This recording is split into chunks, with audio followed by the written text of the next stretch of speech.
इस कार्यक्रम के पुण्यार्जक हैं जैन इंटरनेशनल सेवा ऑर्गेनाइजेशन जीसो।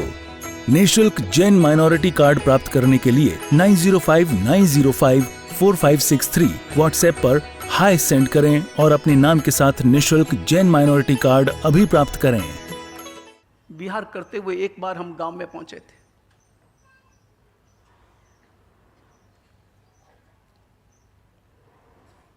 लगभग 35 साल पुरानी ये घटना है। एक छोटा सा गांव था। तीन चार दिन वहां पर रुकना हुआ। गांव के लोग आते, बच्चे भी आते। गांव में रुकने का वो तीसरा दिन था। हॉल में बैठे थे, उपाश्रय में। किताब हाथ में थी, पाठ चल रहा था। कई बच्चे आए, संस्कारी गांव था। बच्चे आते, वंदना करते, रवाना हो जाते। मासक्षेप का भी उतना प्रचलन 30-35 साल पहले इतना नहीं था। और तब मेरी नजर पड़ी, एक बच्चा आया, मुस्कुराता हुआ आया, हंसता हुआ बच्चा आया। उम्र होगी उसकी 5 वर्ष की। हंसता मुस्कुराता आया। मैंने पहली बार देखा उसे, उसने भी मुझे पहली बार ही देखा होगा। उस गांव में भी पहली बार जाने का काम पड़ा। वो बच्चा परिचित नहीं था, मगर परिचित जैसा व्यवहार कर रहा था। वो ऐसे मुस्कुरा रहा था जैसे महाराज साहब उसके बाद परिचित हैं, और एकदम जैसे किसी दोस्त को मिलने के लिए कोई व्यक्ति दौड़ता है, आगे बढ़ता है, मुस्कुराता हुआ। आप कभी जाते हो और अचानक कोई आपका परिचित व्यक्ति मिल जाए, कोई मित्र मिल जाए, तो मुंह चढ़ा के थोड़ी खड़े रहेंगे। मुस्कुराएंगे, उसकी ओर देखेंगे, आगे बढ़ेंगे, हाथ मिलाएंगे, गले लगाएंगे, जो भी जैसी मित्रता। वो बच्चा ऐसे ही दौड़ा चला आ रहा था मेरे पास, मुझे देखते हुए लगातार, और देख करके मुस्कुराते हुए। अब उसकी मुस्कुराहट ने मेरे होठों पर भी मुस्कुराहट ला दी, तो मैं भी मुस्कुराने लगा। वो बच्चा मुस्कुरा रहा था, मैं भी मुस्कुरा रहा था। और बच्चा सीधा आया, हाथ जोड़ा, और मैं तो बैठा था, वो सीधा गोदी में आकर के बैठ गया। मैं एकदम चकित हो गया कि ये बच्चा बड़ा इतना निर्भय बच्चा, मुझे देख करके डरा नहीं, जबकि बाकी बच्चे तो डर जाते, क्योंकि उस वक्त में एकदम काली काली दाढ़ी, अभी तो सफेद हो गई।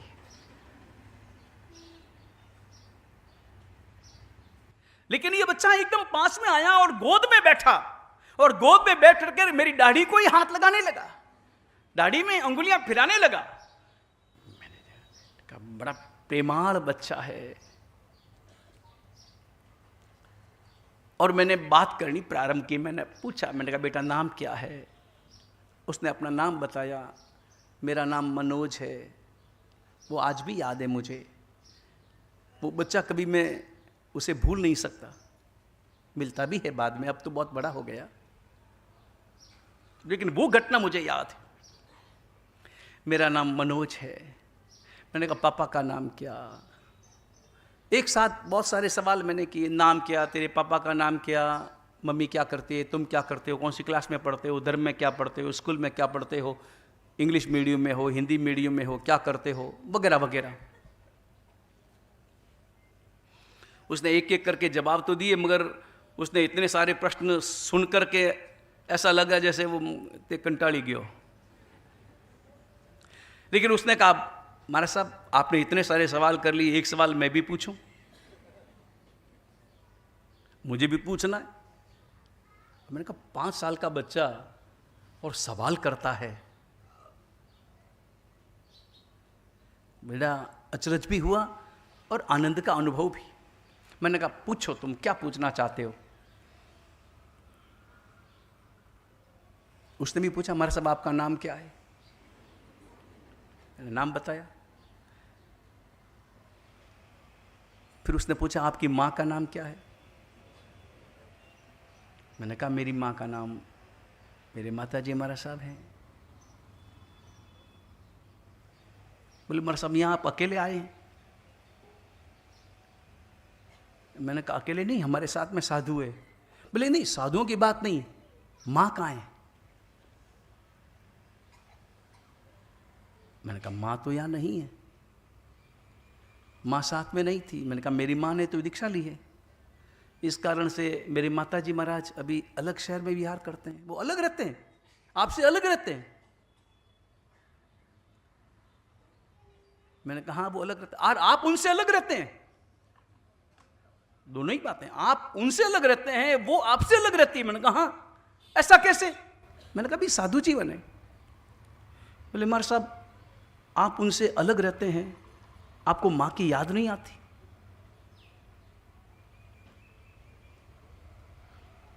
ये सवाल बड़ा संवेदनाओं से भरा था, हृदय को भिगोने वाला ये सवाल था। आपको मां की याद नहीं आती?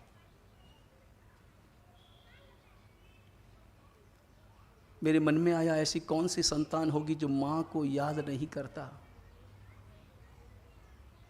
मां के पास में रहे न रहे मजबूरी हो सकती है, मगर उसका दिल तो सदा सदा मां के पास रहता है।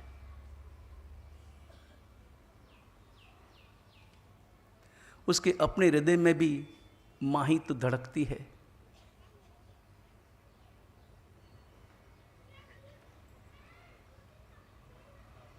मैं 2-4 मिनट के लिए मौन हो गया।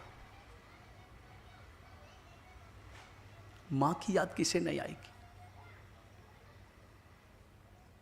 और उपकारी मां और मेरी मां,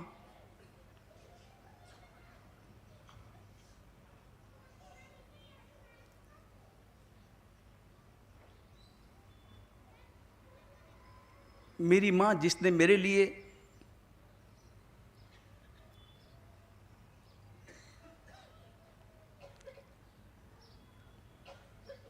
संसार की व्यवस्था नहीं की,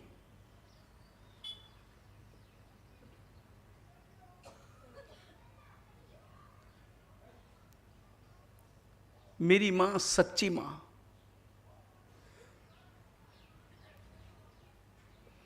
जो मां अपनी संतान के लिए संसार के सपने देखती है वो कच्ची मां है, और जो मां अपनी संतान के लिए अध्यात्म के सपने देखती है वो सच्ची मां है।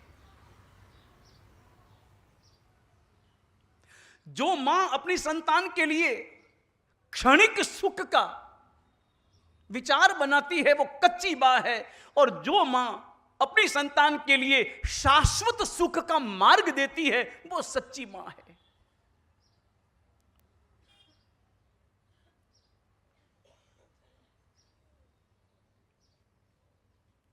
मेरी मां ने यह नहीं देखा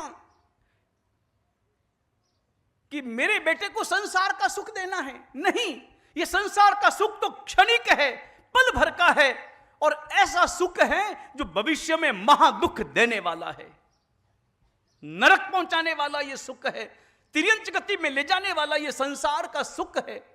फिर भले हम यहां पल भर के लिए भोग कर अपने अंतर में राजी हो जाएं, वो पल भर का सुख आपको भविष्य में हजारों लाखों करोड़ों वर्षों तक नरक में धकेल देगा।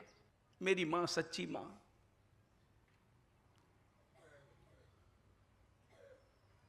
जिसने मेरे अंतर के उपादान को जगाया।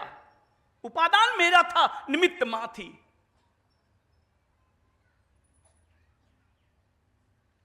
अगर मुझ में उपादान न होता तो निमित्त भी क्या करता? लेकिन बिना निमित्त के उपादान प्रकट भी तो नहीं होता। उपादान का पता थोड़ी चलता है, निमित्त अनिवार्य है, निमित्त बहुत महत्वपूर्ण है। इसलिए हमेशा हमेशा अपनी संतान के लिए निमित्त बनो। उपादान उसका होगा तो रास्ता बोलेगा। मेरी मां मुझे याद नहीं आती, मन में आया मैं याद कभी करता नहीं, क्योंकि पल भर के लिए भी कभी भूलता नहीं। जिसे भूला जाए उसे याद किया जाता है, जिसे भूलता ही नहीं उसे क्या याद करना। वो तो पल भर में, पल भर तो क्या, हर पल मेरी आंखों के सामने है, मेरे हृदय सिंहासन पर है, मेरे रोम रोम में है।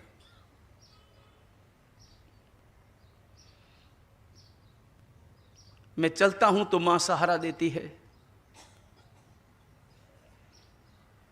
मैं बोलता हूं तो मेरी मां मेरी भाषा में संगीत पैदा करती है, मैं देखता हूं तो मेरी दृष्टि में मां ऊर्जा पैदा करती है। हर क्रिया में तो मां है। मां किसे याद नहीं आती। ऐसा कौन दुर्भाग्यशाली जीव होगा जो मां के उपकारों को भूलता है, भूल जाता है, जो मां की आंखों के आंसुओं का कारण बनता है, जो मां को दुख पहुंचाता है।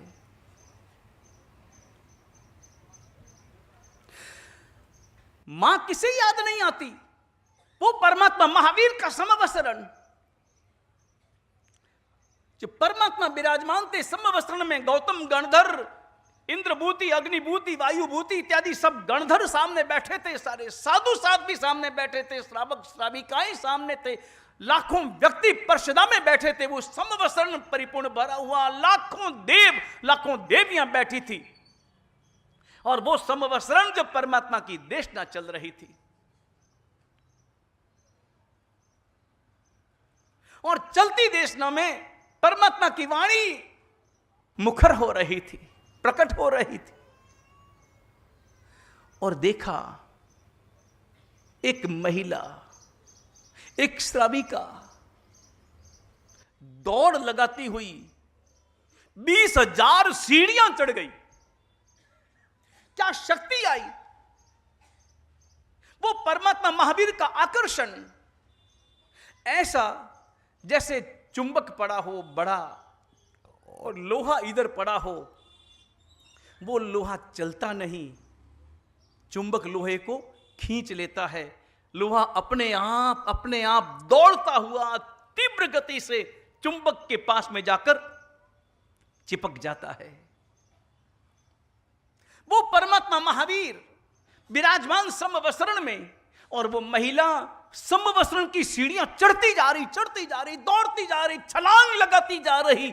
1 सीढ़ी, 2 सीढ़ी, 3 सीढ़ी, 4 सीढ़ी छलांग लगाती हुई पहला गढ़, दूसरा गढ़, तीसरा गढ़ पार करती हुई भगवान महावीर के सामने पहुंच गई।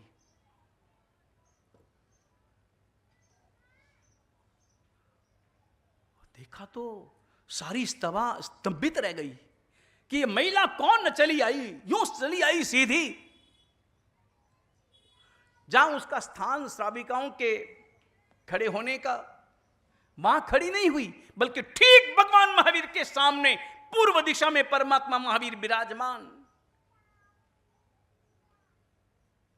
और सामने खड़ी हुई,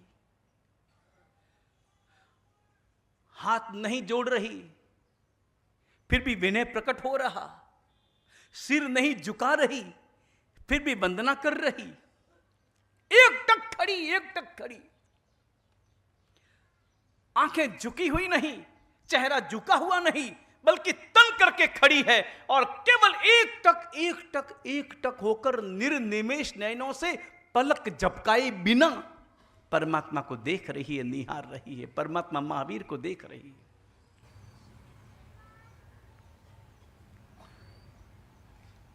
यह दृश्य देखा गौतम स्वामी ने, गणधरों ने, साधु भगवंतों ने, सारे श्रावक श्राविकाओं ने, कि ये कौन महिला है, यूं चली आई है, और यूं समवस्त्र में एकाएक चली आई और सामने खड़ी और देख रही। और ऐसा नहीं कि क्षमा सुना दे, समवस्त्रण की परमात्मा को वंदना की अपनी की विधि है, विधि का पालन नहीं, हाथ जोड़ नहीं रही, सिर झुका नहीं रही, केवल देख रही। और गौतम स्वामी गौतम स्वामी ने सबकी ओर से, सबके हृदय में पैदा हुई जिज्ञासा को स्वर देते हुए परमात्मा महावीर से पूछा, प्रभो देशना बाद में, प्रभो देशना बाद में, विषय की चर्चा बाद में, पहले मेरी जिज्ञासा को समाहित करें। प्रभो ये श्राविका कौन है जो आपको एक टक निहार रही है, जैसे भान भूल गई है, आजू बाजू के दृश्य का कोई लेना देना नहीं है। इतने लोग बैठे हैं, इतने साधु बैठे हैं, इतने देव बैठे हैं, किसी की परवाह नहीं है, और वो एक टक देख रही है, कौन है?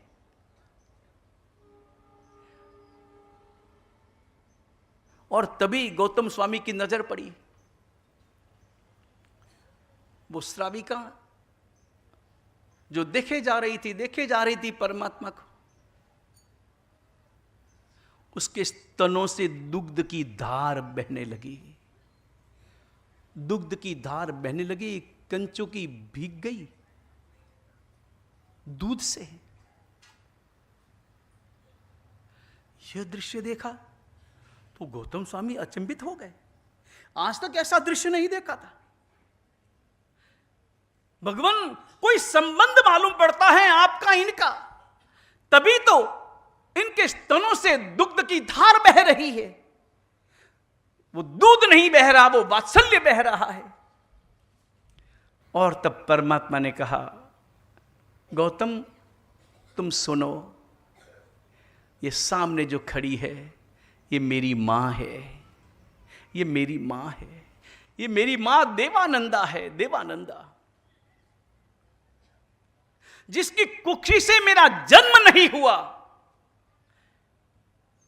लेकिन ये शरीर, इस शरीर के निर्माण में और इस जीव ने पहला आहार जो किया वो इसी की कुक्षी में किया था। 82 दिन रात इसकी कुक्षी में मैं रहा था। मेरा जन्म नहीं हो पाया इसकी कुक्षी से, वो सब योग संयोग, वो सब कर्मों की घटनाएं, वो सब कर्मों का परिणाम। इस कार्यक्रम के पुण्यार्जक हैं जैन इंटरनेशनल सेवा ऑर्गेनाइजेशन जीसो। निःशुल्क जैन माइनॉरिटी कार्ड प्राप्त करने के लिए 9059054563 व्हाट्सएप पर हाय सेंड करें और अपने नाम के साथ निःशुल्क जैन माइनॉरिटी कार्ड अभी प्राप्त करें।